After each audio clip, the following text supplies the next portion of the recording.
Today in Madrid, NATO's 30 leaders officially invited Finland and Sweden to become members, and they released a new strategic vision that called Russia the alliance's most significant threat.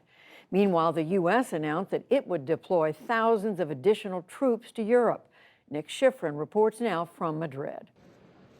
They arrived in Europe as Europe faces war. The leaders of the world's largest military alliance today celebrated what they see as a coalition renewed. The United States and our allies, we're going to step up. We're stepping up. We're proving that NATO is more needed now than it ever has been.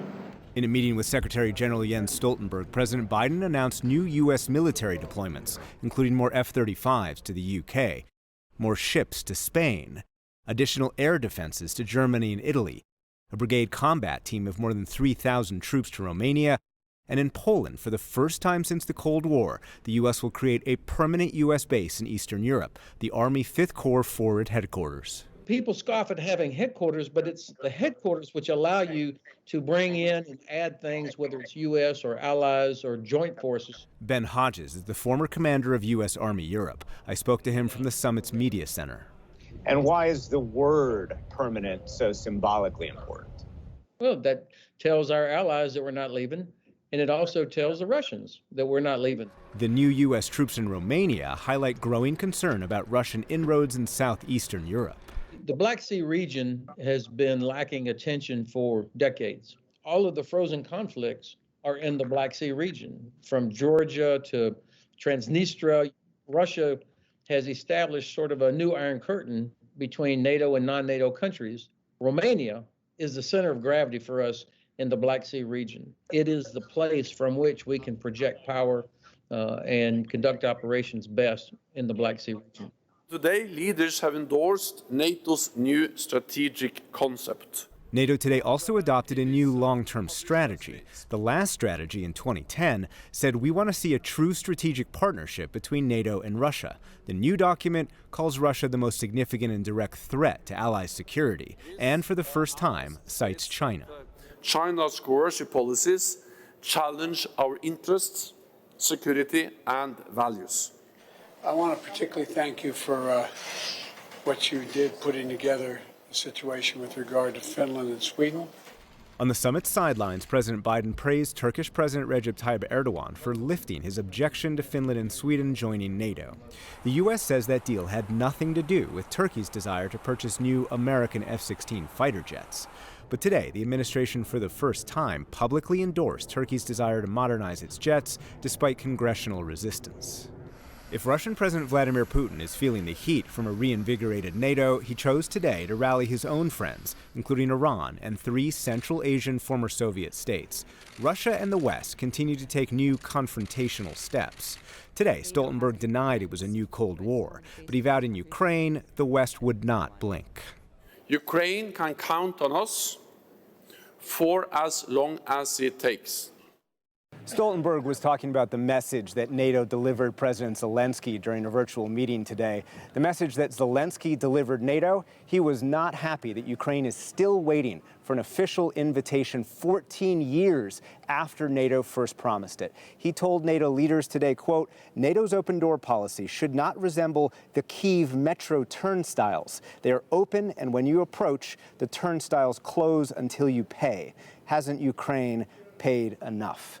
And compared to the years that Ukraine has been waiting, Finland and Sweden are expected to join NATO within a matter of months. Judy.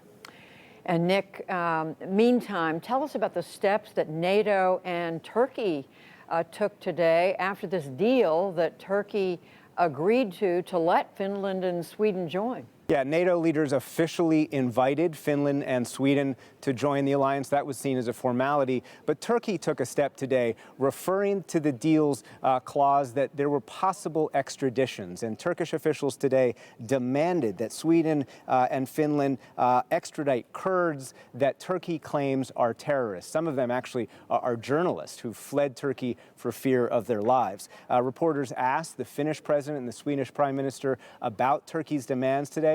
And those leaders, frankly, dismissed them, saying that the questions of extradition were up to the courts. And Judy, it's just not clear what Turkey is going to do if its demands continue not to be met. Will certainly be worth watching what happens there.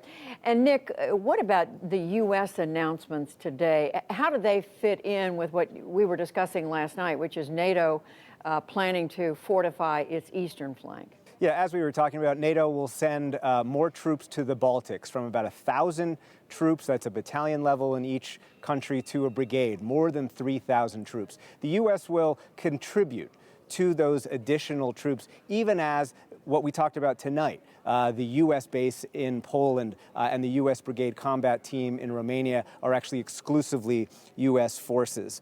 Separately, NATO will dramatically increase the number of troops that are on high alert, from 40,000 to 300,000. The U.S. will participate in that with pre-assigned American troops staying in the U.S. but able to deploy at a rapid level, and also with pre-assigned equipment on the eastern flank, Judy, that those troops will be able to use if they have to deploy.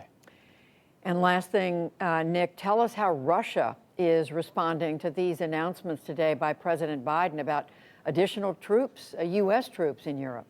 Russian Deputy Foreign Minister Sergei Ryabkov said today that the U.S. was under the, quote, illusion it would be able to intimidate and restrain Russia. It will not succeed.